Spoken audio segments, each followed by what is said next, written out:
Hello guys, Ram Ram সবাইকে। দেখো আমরা ভিডিও বানাতে এসেছি, ঠিক আছে। বললো ভিডিও বানাবো দিয়ে আমরা 3:30 সময় চলে এসেছি, যে ভিডিও বানানো হবে বললো। দিয়ে ভিডিও বানানোর জন্য বাগানে চলে এসেছি আমরা, ঠিক আছে। দেখো যে আমাদের এডিটার আর যে ভিডিও বানাই সে এখন বলছি আমি ভিডিও বানাবো না। আমার মন খারাপ হয়ে গেছে, দিয়ে ছেলেটা ভিডিও বানাবে না। এবার ও ভিডিও বানাবে না, তাহলে আমরা কীভাবে ভিডিও বানাবো? ও তো আমাদের আসল মেন ক্যারেক্টার ভিডিও বানানোর। ছেলে এখন মন খারাপ হয়েছে, ঠিক আছে। তার 1500 ভিউজ এসছে, লাইক এসছে, কমেন্ট এসছে সবারই, তাও ছেলেটা মন খারাপ। দেখুন ছেলেটা বসে আছে নিচে। আর মিনময় ও আমরা ভিডিও বানাবো কী করি? যদি এখন বিপ্লব না বানায় তাহলে আমরা ভিডিও বানাবো কি? মিনময় ছেলেটা কী আছে? ও যদি ভিডিও না বানায় তাহলে আমরা কী করে ভিডিও বানাবো? হ্যাঁ, মাথা ব্যথা বল মারে।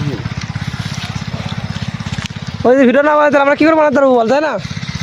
তাহলে ওর কী হয়েছে বিপ্লব? নয় তুমি বলতে পারো কিছু হয়েছে তো? তুমি জানো না কেন কি করে বলতে বলো? এখন ও কি দৌড়া করতে পার কি না কিছু হয়েছে? ওর গার্লফ্রেন্ডের সাথে, তোমার সাথে বা কারোর সাথে, আমাদের সাথে খেলা খেলছে তো ভালো করে না? আচমকা কী হলো তাহলে ওর?